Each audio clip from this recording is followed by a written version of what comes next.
আসসালামু আলাইকুম। এইচএসসি 28 ব্যাচের পোলাপান, তোমরা কেমন আছো? সো আজকে তোমাদের বইয়ের শর্ট লিস্ট নিয়ে একটা বুক লিস্ট নিয়ে ভিডিও চলে আসছে। সো অনেকেই কনফিউশন আছে এখন বই কিনবো কিনা, বা কলেজে উঠে কিনবো কিনা, বা কলেজের স্যারদের পরামর্শ অনুযায়ী বা তাদের ডিমান্ড অনুযায়ী কিনবো কিনা। সো আজকে এই বিষয়ে একটা সম্পূর্ণ ধারণা পাবে ইনশাআল্লাহ। সো প্রথমেই আবশ্যিক বিষয়গুলো দিয়ে শুরু করি। এইচএসসিতে আবশ্যিক বিষয় 3টে থাকে, মানে তুমি যে কোনো গ্রুপ নাও না কেন, বাংলা, তারপর হচ্ছে ইংলিশ, আইসিটি, এগুলো থাকবে, মানে কমন। সো প্রথমে বাংলা প্রথম পত্র দিয়ে শুরু করতেছি। বাংলা প্রথম পত্রে সাহিত্য পাঠ থাকে এবং সহপাঠ থাকে। যেমন আমরা এসএসসিতে পড়ে আসছো তোমরা আনন্দ পাঠ, আমরা জানি আনন্দ পাঠ নামে একটা বই ছিল, আনন্দ পাঠ। সো এইখানে আনন্দ পাঠটা হচ্ছে সহপাঠ, আর আরেকটা হচ্ছে সাহিত্য পাঠ। সাহিত্য পাঠ বইটা এবং সহপাঠ বইটা দুইটাই এনসিটিভির দিয়ে প্রকাশিত, এবং নিকটস্থ কোনো লাইব্রেরিতে গেলে এটা পাওয়া যাবে। এখন প্রশ্ন হচ্ছে, এখন যদি তোমরা বইটা কিনতে যাও, তাহলে এখন তোমরা যে বইটা পাবে সেটা হচ্ছে ওল্ড বুক। তোমরা নতুন বই এখন পাবে না, কারণ নতুন বই এখনো বের হয়নি। নতুন বইটা বের হইতে আরও কয়েক মাস সময় লাগবে। যেমন আমি যখন তোমাদের এইচএসসিতে ফার্স্ট ইয়ারে ছিলাম, তখন আমার কলেজে ওঠার অনেক মাস পরে বইটা পাইছি, মানে লাইব্রেরিতে নতুন বই। আমি এটাকে পুরনো বই কিনে অথবা আমার এক বড় ভাইয়ের কাছ থেকে পুরনো বই কালেক্ট করে সেখান থেকে পড়েছি। সো তোমরা চাইলে এখন পুরনো বই কালেক্ট করে পড়তে পারো, বাট নতুন বই কেনাটা আই গেস বেটার হবে। তোমরা চাইলে 27 ব্যাচের বই পড়তে পারো, কারণ মনে হয় না 27 ব্যাচের বইয়ের মধ্যে কোনো ডিফারেন্স থাকবে। 26 ব্যাচের বইয়ের ডিফারেন্স আছে, বাট এটা থাকবে না।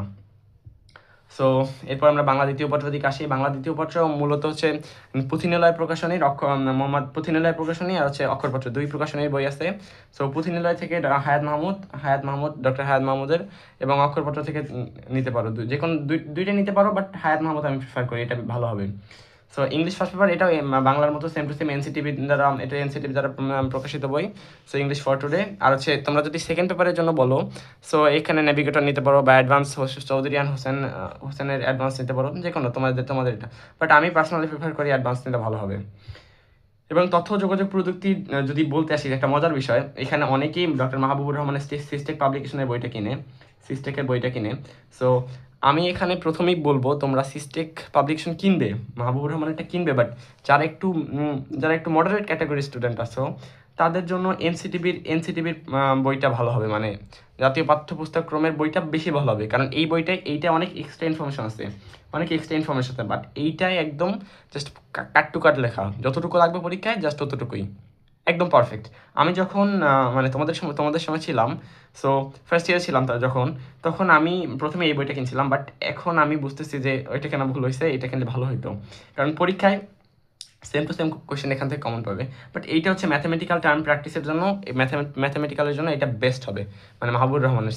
সো আইসিটির জন্য এই দুইটা বই কিনলেই enough, I think enough. And যারা বিজ্ঞান বিভাগে ভর্তি হবে তাদের জন্য বলে রাখি, যে কলেজে ভর্তি যখন আবেদন করবে, তখনই তো মানে বিজ্ঞান বিভাগ অথবা তোমাদের গ্রুপ সিলেকশন করবে তোমাদের পছন্দ মতো, বা তোমাদের বাবা মায়ের পছন্দ মতো। সো আগেই যারা ঠিক করে নিয়েছো যে বিজ্ঞান বিভাগে পড়তে চাও, তাদের জন্য হচ্ছে প্রথমে পদার্থবিজ্ঞান প্রথম পত্র, পদার্থবিজ্ঞান প্রথম আমির হোসেন খান, দুইটা বই আছে, আমির হোসেন খান আছে, মোহাম্মদ ইসাক। সো এই দুইটাই পদার্থবিজ্ঞান প্রথমের জন্য সবাই পড়ে, অ্যান্ড এটাই বেস্ট হবে। সব বইটার কোয়েশ্চেন টোয়েশ্চেন এখান থেকেই হয় বেশিরভাগ।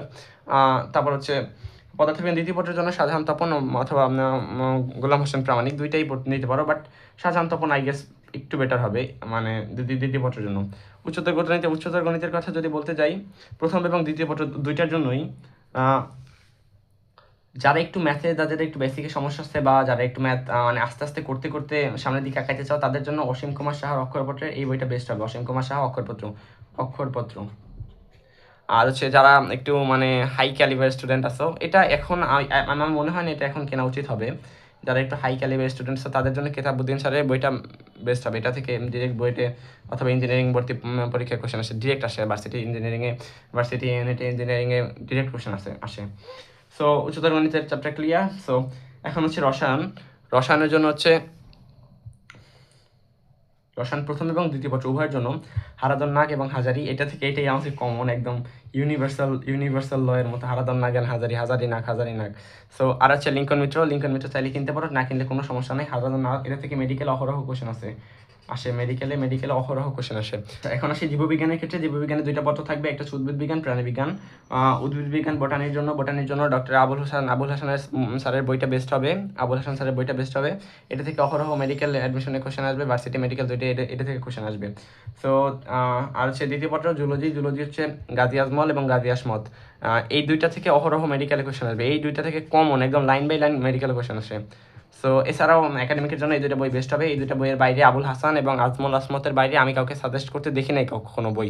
আর তোমরা যারা একটু এক্সট্রা ক্যালিবার বা একটু ট্যালেন্টেড আসছো, যারা একটু আগাই থাকতে চাচ্ছ সবার থেকে, তারা চাইলে মাদার জামামের বইটা কিনতে পারো। সো এই ছিল সব কিছু। এখন তোমরা যারা আগে বই কিনতে চাচ্ছ তাদের জন্য বলবো যে বই কিনো আগে, বাট কিনো জাস্ট টেম্পোরারিলি কয়েকদিন পড়ার জন্য, বাট পার্মানেন্টলি আগেই বই কিনে ফেলো না। অর্থাৎ যেমন অনেক আছে সবগুলো বই একসাথে এখন নিতে চায়, বাট আমি বলবো এখন না কেনার জন্য, কারণ এখন পর্যন্ত সব বই বের হয় নাই। আর হচ্ছে পদার্থবিজ্ঞান বইতে যেমন নতুন যেই পদার্থবিজ্ঞান বইতে আছে সেটা হচ্ছে বোর্ডের সিকিউ, বিগত বছরের সিকিউ প্লাস এমসিকিউ দুইটাই সংযুক্ত থাকে। এখন তোমরা যদি পুরাতন বই কিনো তাহলে তোমরা 26 ব্যাচের যে পরীক্ষা হবে, এসএসসি 26-এ যে কয়েকদিন পর পরীক্ষা হবে, এই পরীক্ষার তোমরা যে কোশ্চেনগুলো সেগুলো সংযুক্ত অবস্থায় পাবে না। যদি তোমরা কয়েকদিন পরে বই কেনো তাহলে এই প্রশ্নগুলো পাবে। আর হচ্ছে বিভিন্ন বছরে বিভিন্ন রকম এডিশন হয় বইতে, এটা তো তোমরা জানো।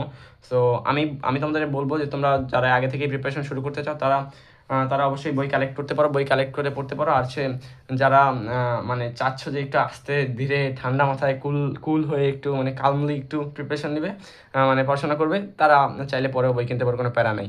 আর হচ্ছে এখন আপাতত নতুন বই কিনিও না। সো এই ছিল আজকের জন্য। ভবিষ্যতে আরও ইনসাইটফুল কন্টেন্ট নিয়ে আসবো ইনশাল্লাহ। সাবস্ক্রাইব করে রাখো। আসসালামু আলাইকুম।